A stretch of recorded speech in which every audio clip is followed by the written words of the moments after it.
Aí se interessou por esse tema, passou a estudar e não parou mais, né, Gabi? Depois disso, resta história, né? É história. Vamos chamar nosso Vamos lá, convidado? vamos Jones lá. Manuel? Jones Cadê Manuel. ele? Chega mais.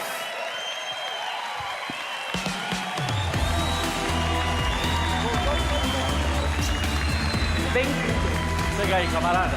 Bem-vindo. Apresentamos direitinho essa história aí. Tá bom? Contei a história direitinho? Foi ótimo, foi Então ótimo. tá. Boa palestra, pessoal. Valeu, Aproveitem, gente. Até mais desfrutem. tarde. Valeu. Aproveite. Bem-vindo, bem-vindo.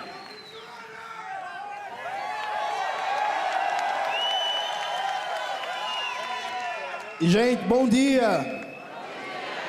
É um prazer e uma honra estar aqui com vocês hoje para a gente conversar sobre o tema fundamental do nosso país, que é a Revolução Brasileira. Nada é mais importante do que falar da nossa Revolução. Porque quando a gente pensa nos problemas fundamentais do Brasil, o Brasil tem vários problemas. A gente tem um problema de mobilidade urbana, preciso nem falar, estamos em São Paulo, né?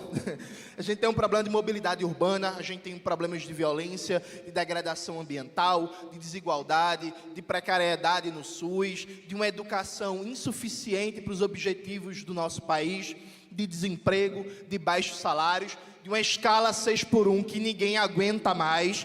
A gente tem problemas de um Congresso que é inimigo do povo, um Congresso que está de costas para a classe trabalhadora brasileira e que agora quer aprovar um negócio que apelidaram de PEC da blindagem. Eu acho que o nome correto é PEC da bandidagem.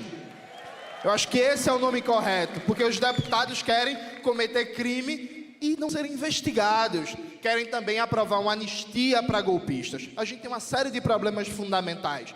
Para a gente começar a resolver os problemas do Brasil, para a gente começar a dar uns rumos para esse país, a gente precisa olhar para a economia, para a crítica da economia política, porque a base de todas as transformações que o país precisa é a economia, são as relações de produção. Já diria o velho Marx, na contribuição à crítica à economia política, as relações de produção, as relações de propriedade são a base de qualquer sociedade.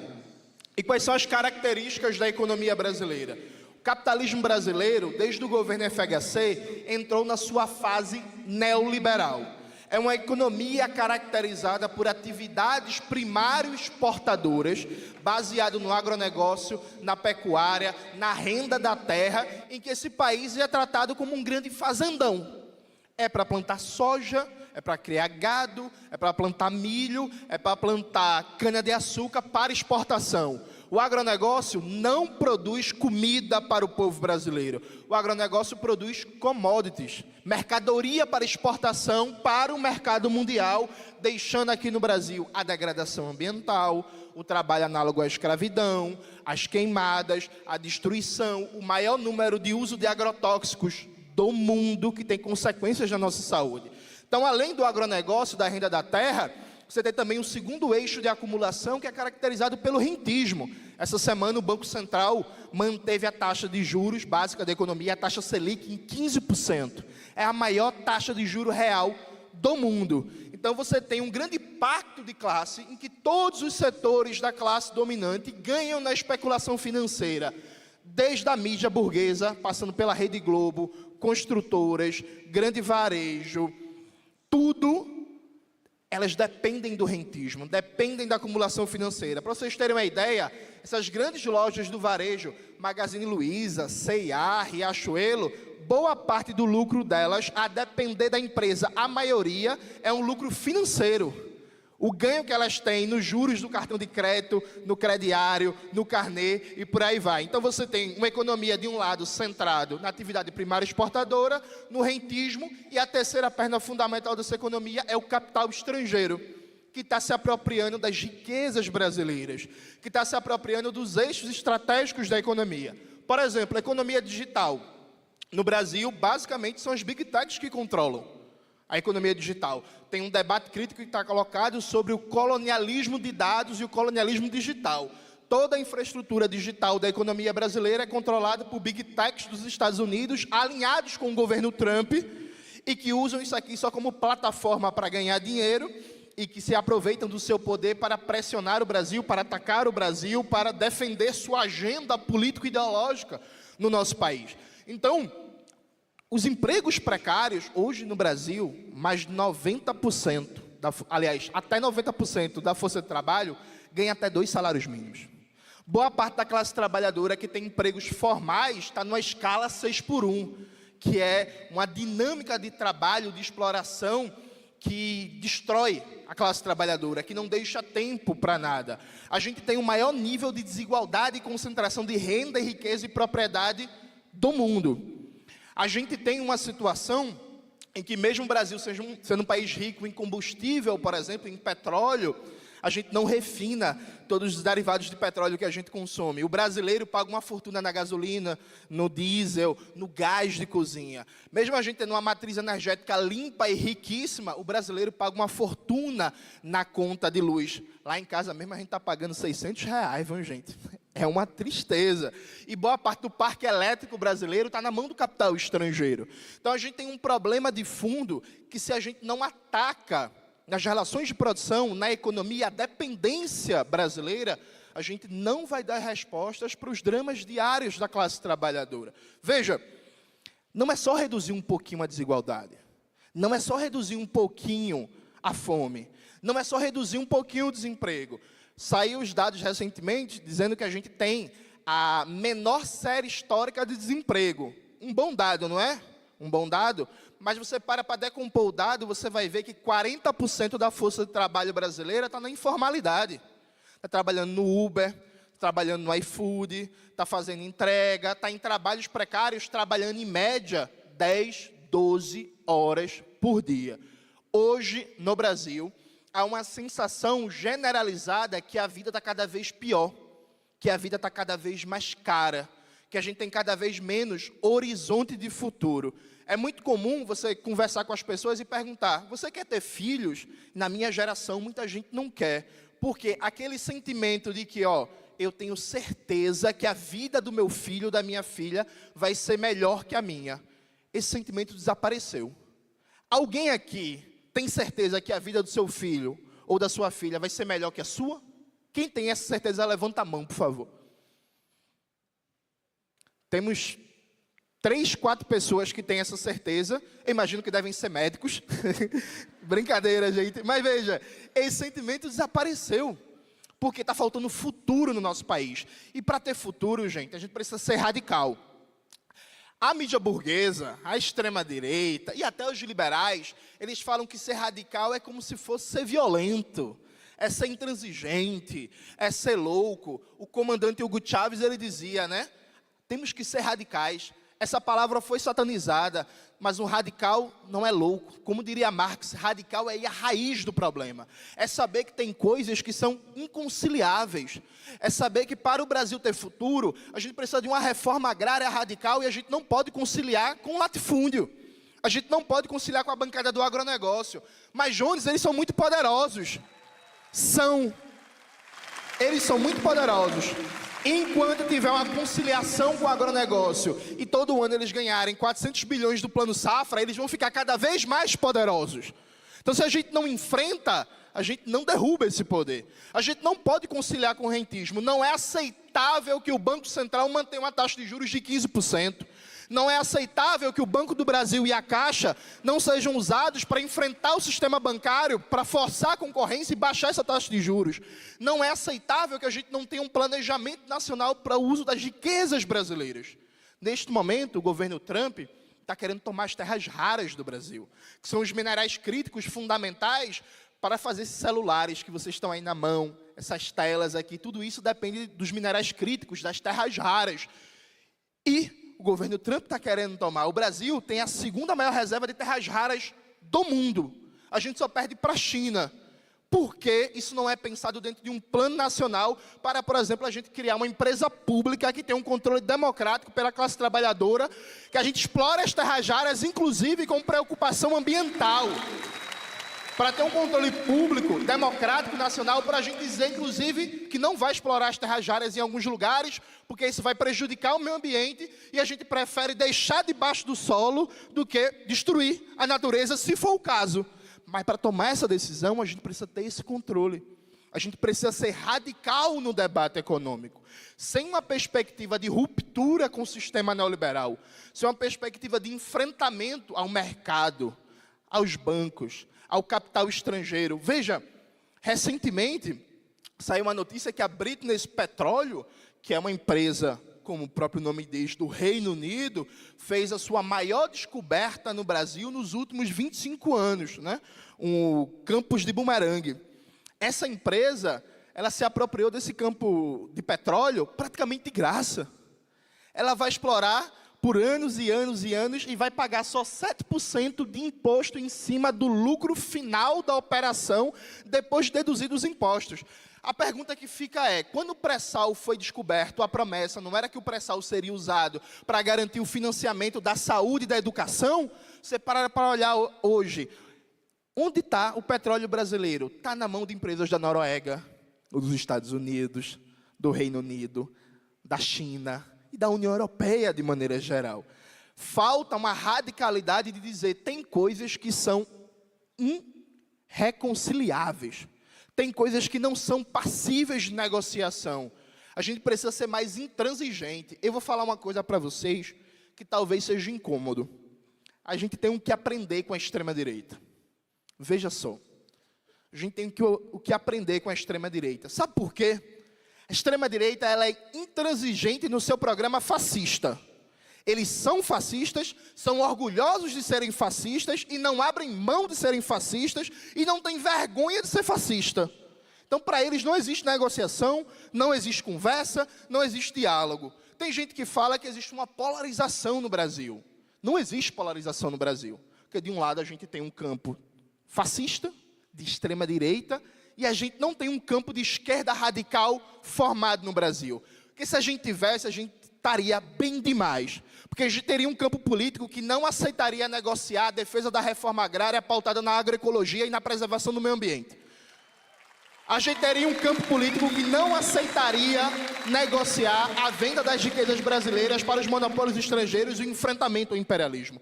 A gente teria um campo político que colocaria na ordem do dia o fim da escala 6x1. Vocês já repararam que o fim da escala 6x1 está caindo no esquecimento?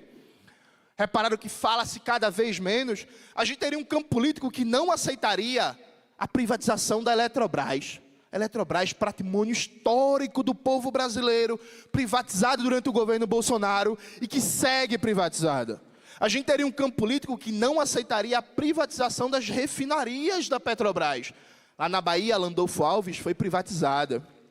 Lá no norte do Brasil, a Isaac Sabá, a única refinaria do norte do Brasil, foi privatizada. Hoje, o povo do norte do Brasil paga um combustível mais caro que aqui em São Paulo, uma das regiões mais pobres do Brasil, pagando os combustíveis mais caros do Brasil. Recentemente, o governo federal colocou 3 rios para privatização. Rio Tapajós, Rio Madeiras e Rio Amazonas. Veja, é inaceitável privatizar patrimônio público e as riquezas brasileiras. Me parece, para a gente ter capacidade de fato, enfrentar a extrema-direita, de fato, colocar eles na defensiva, a gente precisa ser intransigente, a gente precisa ser radical, a gente precisa bater no peito e dizer, o nosso programa é esse. É um programa de transformação radical, de transformação das relações de produção, das relações de trabalho, para acabar com o emprego precário, para acabar com a escala 6x1, para acabar de verdade com a fome, para distribuir de verdade renda, riqueza e propriedade, para fazer com que os serviços públicos sejam serviços públicos de excelência, para que todo dia a gente bata no peito e tenha orgulho do SUS, tenha orgulho das universidades públicas, tenha orgulho da educação pública. A gente preserve de fato o meio ambiente brasileiro e enfrente as mudanças climáticas. Mas a gente não consegue fazer isso com teto de gastos. A gente não consegue fazer isso com a autonomia do Banco Central. A gente não consegue fazer isso conciliando com o Centrão. E a essa altura do campeonato, a gente está sabendo, né? Conciliar com o Centrão significa conciliar com o crime organizado, né? Significa conciliar com as facções criminosas. E aí, veja, aí, a essa altura do campeonato, e alguém vai me avisando do tempo aí, viu? Porque se deixar, eu falo aqui 2 horas, viu? Se ninguém avisar do tempo, eu vou falando. E aí, veja, a essa altura do campeonato, alguém pode estar pensando, mas, Jones, a gente não tem maioria no Congresso. A gente não tem maioria no Congresso. E aí, sem maioria no Congresso, é muito difícil. Veja, a gente nunca teve maioria no Congresso Nacional. A gente nunca teve uma maioria de esquerda no Congresso Nacional. Isso é assim porque a gente vive no sistema capitalista. O sistema capitalista, ele cria a sua superestrutura, seu sistema político, para não deixar que a gente tenha maioria mesmo. Quem acha que a gente vai ter maioria no Congresso Nacional de esquerda no capitalismo, eu sinto informar, isso nunca vai acontecer. E no dia que isso estiver próximo de acontecer, é porque o capitalismo está caindo. Aí a gente nem vai precisar mais do Congresso Nacional. É isso. A gente não vai ter maioria no Congresso, no sistema burguês, capitalista. Agora, tudo que a gente conquistou historicamente, a gente conquistou numa estratégia política que combinava mobilização popular, um programa político-econômico muito claro para a maioria da classe trabalhadora e pressão institucional. No passado se chamava isso de estratégia de pinça. Um pé na institucionalidade, outro pé fora da institucionalidade. Ou como diria o grande Florestan Fernandes, uma revolução dentro da ordem para transformar em revolução contra a ordem. O que a gente precisa é investir na mobilização popular, no debate político, na formação política, na intransigência de programa. Porque quando a gente conquistou a CLT, quando a gente conquistou o SUS, quando a gente conquistou o Estatuto da Criança e do Adolescente, quando a gente conquistou a Petrobras, quando a gente conquistou a Eletrobras, quando a gente conquistou cotas raciais, quando a gente conquistou tudo, a gente não tinha maioria no Congresso. E a gente pode arrancar conquistas. A gente pode arrancar, inclusive, durante o próprio governo Bolsonaro, naquela desgraça, a gente conseguiu aprovar o novo Fundeb. A gente conseguiu aprovar o piso da enfermagem. A gente conseguiu barrar o decreto Bolsonaro de privatização do SUS, da atenção primária. A gente conseguiu impor o auxílio emergencial de R$600, que o Bolsonaro e o Paulo Guedes eram contra. Vocês lembram disso? Bolsonaro e o Paulo Guedes eram contra e foram vencidos pela pressão popular. A gente consegue mobilizar de fora das instituições para dentro das instituições. E a gente consegue pautar, inclusive, o debate político-institucional do país. Agora, para isso, camaradas, a gente precisa ter um horizonte muito claro. Qual é o nosso horizonte político? O horizonte político que nós, do PCBR, defendemos é o socialismo. É a Revolução Brasileira. Porque a gente acha que só sendo radical, só pautando um projeto de transformação estrutural do Brasil, a gente consegue, inclusive, ter as conquistas imediatas. Porque os sanitaristas que lutaram pelo SUS, boa parte deles eram comunistas, marxistas, que queriam não só um sistema público, universal e gratuito de saúde, queriam também o socialismo no Brasil. Tudo bem, a gente não conseguiu ainda o socialismo, mas a gente conseguiu arrancar o SUS porque a gente tinha um horizonte de independência de classe. A gente tem um horizonte de radicalidade. Eu estou vendo muita gente aqui com boné do MST, o Movimento dos Trabalhadores Sem Terra, que existe há décadas lutando no Brasil, é um movimento que luta pela reforma agrária, mas tem um horizonte muito claro, um horizonte socialista, de uma perspectiva de um projeto em que o poder no país esteja nas mãos da classe trabalhadora. É por isso que o MST existe há mais de 30 anos, porque tem um horizonte, tem onde quer chegar, tem uma perspectiva. 41? Perfeito, desculpa. Eu falei mais de 30, porque mais de 30 já contempla 41. Então tem um horizonte muito claro de onde quer chegar. A grande necessidade do Brasil hoje é a gente resgatar um debate sobre Revolução Brasileira. Os mais antigos vão lembrar que no pré-golpe de 64, era muito claro o debate sobre a Revolução Brasileira, sobre a soberania nacional, sobre o anti-imperialismo, sobre as reformas de base. A gente tinha um debate crítico ali colocado pelos comunistas, pelos nacionalistas, trabalhistas, sobre que Brasil a gente quer. E não é só um Brasil menos desigual, não é só um Brasil um pouquinho melhor, não é só um Brasil com um pouquinho menos fome. Acho que falta ousadia para a gente. Falta uma ousadia de pensar um futuro diferente. Um famoso pensador, um amigo meu, Eribaldo Maia, gosta muito, que é o Mark Fisher, tornou célebre uma frase que é: mais fácil imaginar o fim do mundo do que o fim do capitalismo.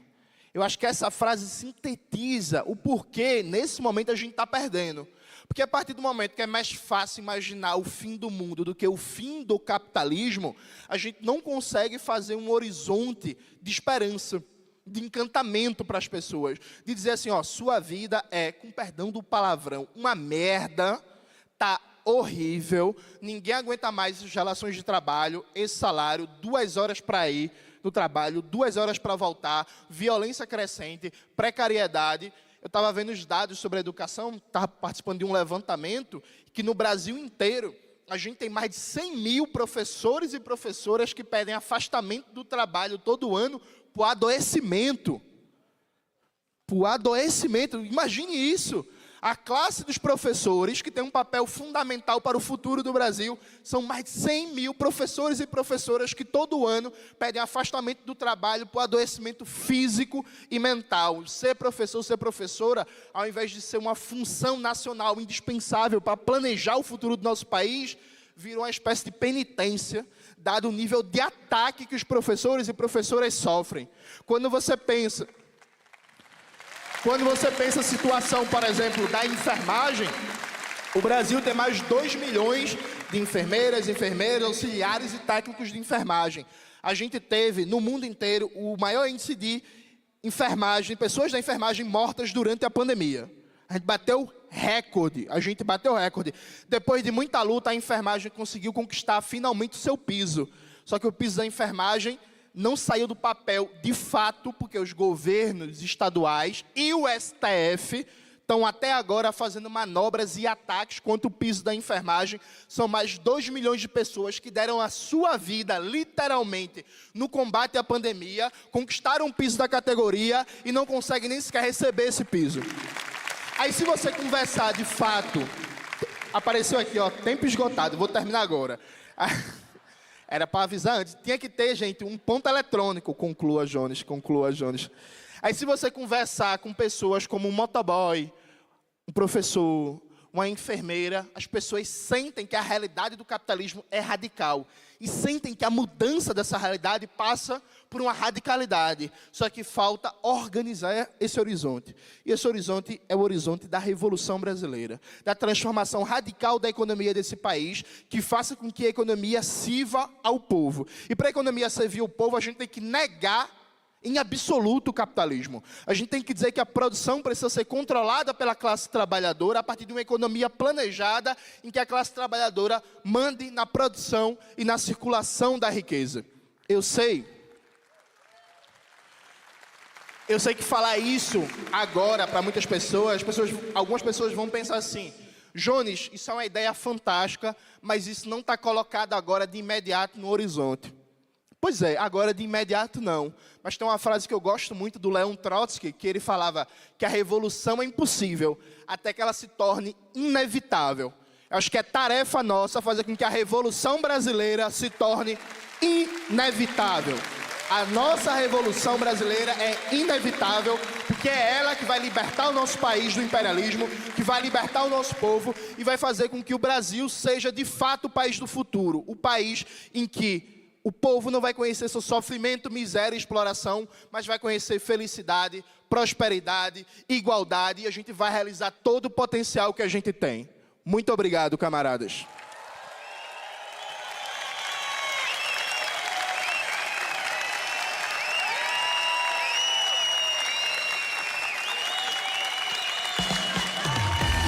Salve! Bom dia, ICL! Viva! Viva a galera do ICL unida para transformar a nossa sociedade, esse país. Olha, eu vim aqui trazer uma notícia importante para vocês.